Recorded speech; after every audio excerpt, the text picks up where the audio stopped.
Something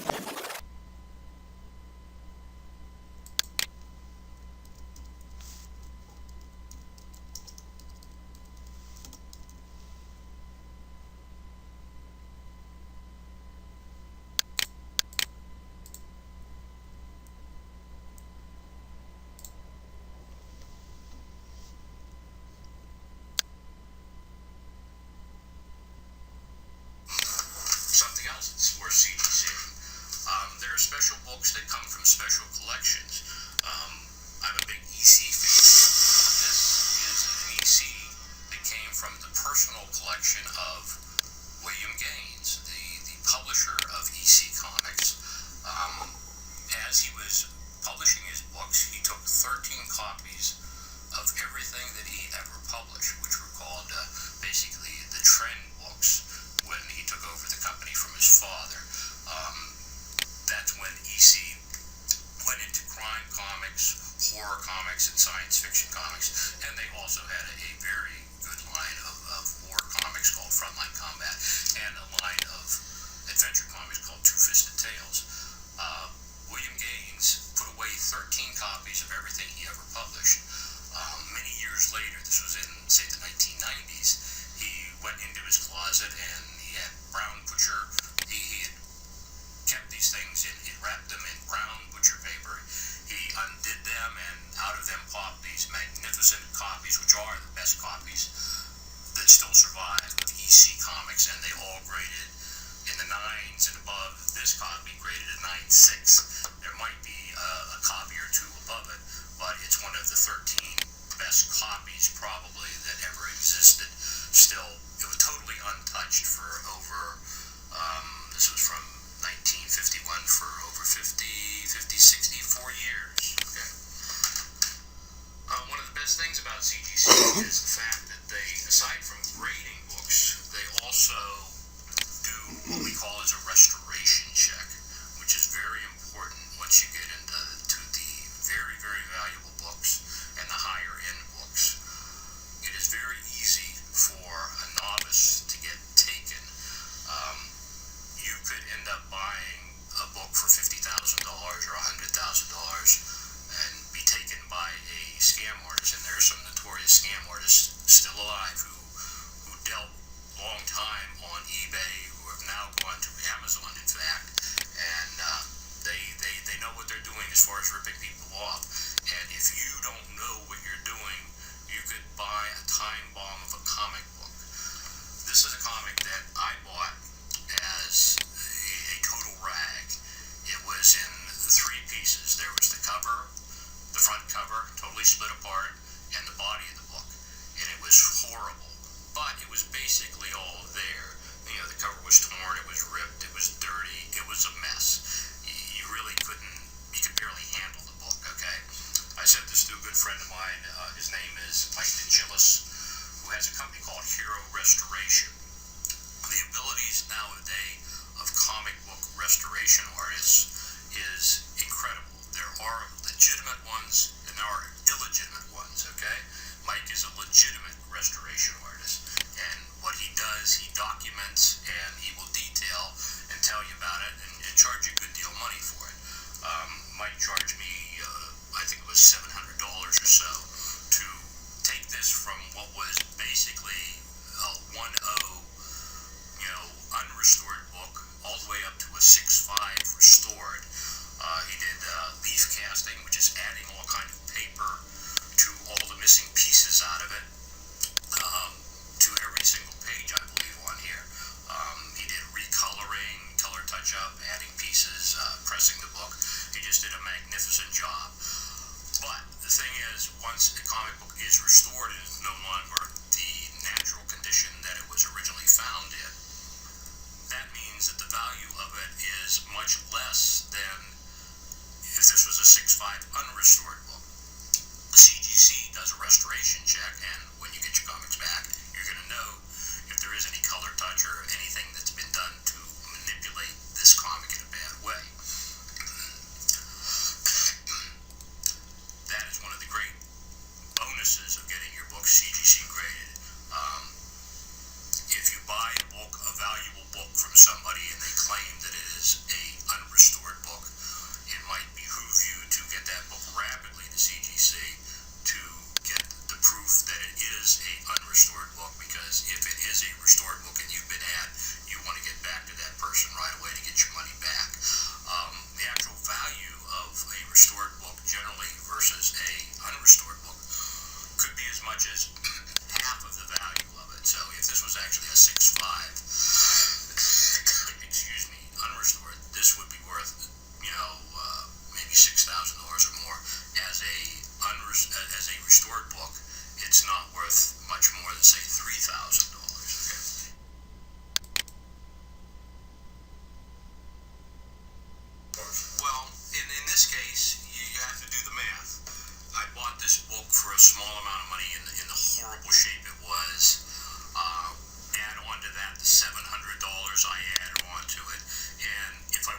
very rapidly because they have manipulated some books for their own benefit, and they put some things in their sealed books, some sealed books that they knew had been manipulated as far as being trimmed and other types of stories like that they have done for their special people or for themselves, which is a huge conflict of interest, you know. Do you want to name a name? Do I want to name a name? Not at the moment, no. Okay. Yeah, but the people in the know who they are. Okay. Okay, so these are some of the books that I'm preparing to send in. You have to be able to grade the book. Now you're going to send these into CGC? Right. Because Can we follow the process then? yeah. Okay. Well, first of all, you got to have a CGC form with an invoice number, and you know it takes a good deal of work and understanding of comic books to know what the hell you're doing. Once again, you might have to find yourself a CGC dealer to help you do this if you have older, valuable books. Because if you don't know what you're doing, you're even going to have a hard time figuring out exactly when these comics were printed and what they are. There are reprints of comics. There are second editions of a lot of things. Getting the correct title and the correct dates on them and numbers and everything too, it could be something that's a little hard to navigate. How does one become a CGC authorized dealer? You apply for it. I'm assuming they still do it. I've been a CGC dealer for a long period of time, but if you have a comic shop, I believe it's pretty easy to get it. As far as I know, they still allow you, if you're an actual dealer in comics, they'll give you a dealership. It doesn't cost, well, it didn't cost me anything then. I don't think it costs anything anymore, okay? And being a dealer, you actually do get a discount on the prices on doing it too, because there are so many, you're going to be sending in wholesale amounts and bulk amounts versus an individual who's going to send, you know, small amounts in. And I do take in things for our other customers, you know, to send in too. And I have a few things here to send in. Looking at the census and considering that DC Comics, especially DC Comics prior to 1962, are often quite hard to find in conditions that amount to 8.5, 8.0s or better. Marvel Comics, because they appeal to an older audience and started in 1962, are much easier to find in the higher grades than DC Comics, which kind of try to appeal to a younger audience. And the people then, and also prior to 1962, didn't think that comics were ever going to amount to anything, and generally didn't keep them in that great a shape. Also, certain types of comics are harder to find in better shape. Boys who were into war comics generally weren't the same people who were into, the superhero comics, and they passed their stuff around, and they aren't usually found in higher grade copies. And if you check the census, you find out that these DC war books from the mid-50s are actually quite hard to find in anything from 6.0 and above. After the checking the census, I found out that maybe that there's only one copy in 8.0 of this, and there might not be any others. So even though this copy might only grade for a 6.0 or a 7.0, it might be worthwhile to send into CGC because it's going to be perhaps a top census copy, the second best copy in existence.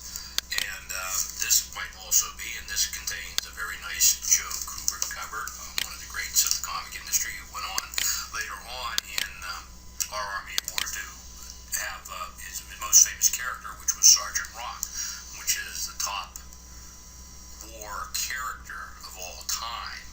Okay, even though people don't know who Sergeant Rock is, they had planned at one time to do a Sergeant Rock movie with Arnold, and somehow it fell through. But of the war comics, there is no greater character than Sergeant Rock. He's not in here. He came about a little later in the issue number of 80s, but these are both superior copies of books, you know, from a time period when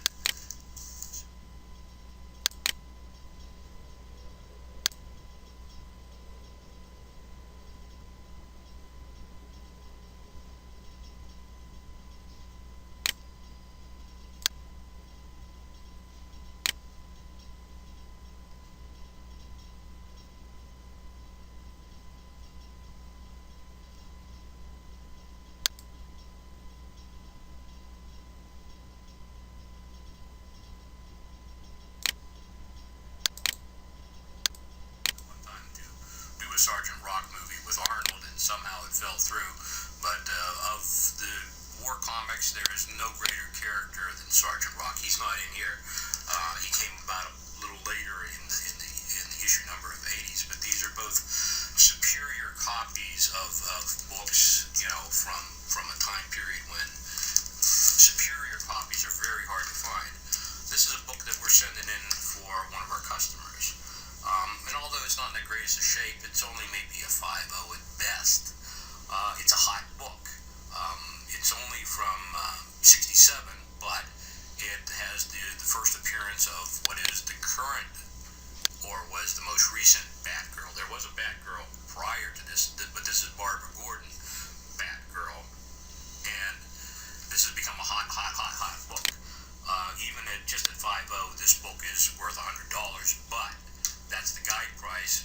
But this book has been hot, and it's going easily for double guide. So this is a good choice to be sending in, because it's only, if you sell it as a raw, it might be $100, but you get it back from CGC, it's going to, as 5.0 or something around that area, you're easily going to get $200. Putting $30, $40, $50 in it is just going to yield you $50 or maybe $100 more. So it's a great candidate to be sending in. This is another book I'm sending in for one of our customers. Not a high-grade book. It's only 4.0-ish, okay? But, a DC, from 1946, and even books in the lower end, 4.0, 5.0, from Golden Age books, are just very, very easy to sell once you CGC them. This is about a $150 book. It's not going to add a lot of value, but it'll add a little bit of value, but not so much as the Batgirl, which is a hot issue. Stuff I'm sending in, a higher grade book here. This is somebody had cracked this out. It had been CGC'd one time at 7.0, and it had been CGC'd a long time ago. This is an old CGC label. So, in periods of time, CGC... You lean it forward just a little bit, we're getting clear. CGC has, at times, been lenient in their grading, and then they've been strict, okay? So it's been kind of an up and down thing. It's not an exact science. So, looking at this book, and being that it was an old 7.0, considering what I think they're grading at today, I'm pretty sure that sending this in, I'm going to get a 7.5, more than likely even an 8.0. And when you get into the higher values of books, this is like a $500 book. The differences between some of the higher grades from 7 to 8.0 can be quite high. We're talking about $500 differences, sometimes even $1,000 difference. So I just had a Batman 23 that I got back and sold that had originally been a 6.0, and we turned it in and got a 7.5 out of it, and it went from $1,000 to $2,300. So you have to look out for things like that, catch the market, be aware of the condition of books. This was a book that I picked up, that was undergraded. I was able to fix it up without doing restoration on it. And the nice thing about this is the Batman cover, which Batman is really not in here, but it's a special issue of Real Fact because it has a story on Bob Kane, the creator of Batman. I bought this, I think, as a 4.5 and was able to fix it up without doing any kind of restoration that CGC would call restoration. And it's now going to be a 6.5 or so, and it'd be a good investment of $300, $400 is going to yield double money easily. Now,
is no more. The interior and the art on these stories is quite horrible, but these books are highly collectible in so much as the nice covers on them. Horror comics, not an overboard, but a pre-code horror comic called The Thing. Something that has a nice value. This is a super copy of something from the 50s, an obscure Charlton. The Thing is a very collectible title. Another, late 50s DC War book. Nice cover, great Joe Kubert underwater cover, nice lighting effect, some very nice artwork, and once again, a comic that is hard to find in even 6.0 condition. Right, all this yellow is the lighting effect here. It's very well done. You can look at the shadows on the man's face and everything, and it's very realistic, and it just highlights the action so well. A book that we bought as a 5.0, we're able to fix it up without restoring it, and a standard neater better with a war cover by Alex Schomburg, who did a lot or most of the work for Marvel Mystery Comics, which were in Captain America and the whole Timely line, which is what Marvel Comics became. His Timely covers were always very, very busy. A lot less busy, but a war cover nonetheless, and people love war covers and Nazi covers. The interior of the book, I can't speak for it. The stories are bad, the art is bad, but the Schomburg covers, make the book. Okay. The Punisher, the first appearance of the Punisher in Spider-Man 129. The Punisher is probably the second most popular character that was created in fairly recent time. This is about 1972, I'd say, without taking it out. The other character being the most popular, which is Wolverine. Okay, always a hot issue. If you can get a copy 6.0 or better, worth CGCing. The higher end books go for thousands of dollars if you can get something in the 9.2 or pluses.